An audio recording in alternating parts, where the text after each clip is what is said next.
it's a new month full of hope and optimism and another chance to start doing that big project, make that big change.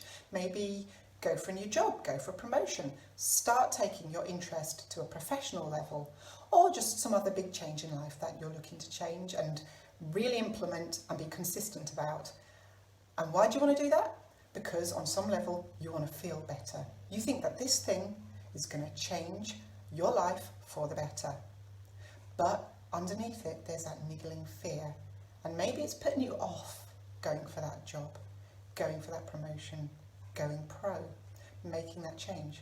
Maybe there's that little fear that it'll go wrong and you'll feel like a fool and you'll feel unhappy and uncomfortable, and you don't want to feel that, so you don't go for it. Or maybe you are doing this big change, implementing this big thing. Maybe you've gone for that job, maybe you're doing that new role and you're desperate. Underneath, instead of enjoying it, you're thinking, what if they find out that I'm a fraud, that I can't do it, that I'm panicking, that I'm turning up every day and it's just one impossible challenge after another and I'm holding on by the skin of my teeth. And that, good old imposter syndrome, that's as bad as the fear of failure, isn't it? Because you're not enjoying it. You're either afraid to start or you're doing it and you're not enjoying it. Or maybe you've started and you don't want to go to the next level because it's just really scary. What if it goes wrong? And you feel terrible. Underneath all of this is one simple fear. The fear that you are not good enough. And that fear comes from somewhere. That fear probably comes from way back, where somebody taught you, or some situation happened that taught you to believe that you aren't good enough. And if you make this change, whatever it is that you're thinking of, if you make this change, inside you're afraid that you're going to be proved right. It's not really what other people are going to say or what other people are going to think. It's how you will feel. You want to make the change because you want to feel better. You want your life to be better. You want to feel happier and more satisfied. But on the other hand, you don't want to feel what you'll feel if it all goes wrong. And this often happens when the vision starts to become reality. You hit a point, don't you? You hit a plateau. You start doing something full of enthusiasm. You make plans, you dream it, maybe you start to actually implement it. Maybe you write out that job application, but you don't send it in. And then the reality hits and you think, hang on a minute, I'm going to have to believe in myself. I'm going to have to invest time and energy. I'm going to have to invest maybe financially. I'm going to have to be consistent. I'm going to have to be emotionally resilient day after day. And it's not the initial burst, it's the consistency, the keeping going regardless, whatever, that really makes the difference. Because then you start to think, I can't maintain this. I'm not good enough to maintain this. Well, let me give you a little bit of confidence.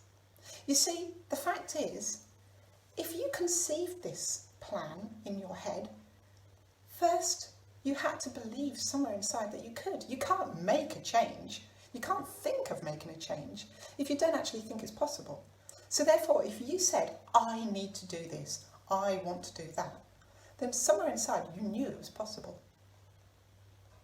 So whatever that little deep down fear, you're not good enough, whatever that is, whoever's voice that's in, the truth is that you, yourself, your adult self, knows that you are capable of it. So maybe you're not great at it, maybe it feels uncomfortable, but the fact is you don't get good overnight. And I know you know this. It's a process. You are good enough because you thought you could do it, so you must be able to do it. And you might not be great yet, but that's because it's a process. And you only get great by showing up every day and doing this stuff. Whatever it is you're doing, if you're working towards it, you're good enough. And finally, you will fail. Sorry, I know I'm going to make some incredible mistakes and I'm going to be embarrassed and it's going to feel horrible. But the only person who's going to feel like a failure is me, because I feel like a failure, and only if I think I'm a failure. Failing doesn't make you a failure. Failing is making a mistake, learning how to do it right. So yeah, tell you what, do compare yourself to someone else. Go and look at what they're doing, if they're doing something that you want to do, and learn from them. Learn from their mistakes. Learn from what they're doing well, learn from what they did badly, and apply that to yourself, and then stop looking, stop comparing. Just go and learn, and then carry on. And when you make a mistake, learn from that and carry on. You're going to feel uncomfortable. You're going to feel scared. You're going to feel like a fraud, and none of that will be true. So trust yourself. That's all I'm going to say. Trust yourself. Because when people post on social media about how great their lives are, you know full well that's their best lives. That's the time they went out for a meal, not the time they made pork chop and chips for tea. That's the time they went out and delivered their course and it was fantastic. That's not all the times that they were sat at their desk writing the course in their pyjamas. So just remember to trust that you can do the thing you said you could do, that you will get better at doing the thing you want to do, and that everybody else that's doing it has already failed and made a fool of themselves and are carrying on. Just carry on doing this thing every day, because you will get better, you will be great. And even if you fail, you'll just carry on and get better and greater. I hope you found that useful, and I will speak to you soon.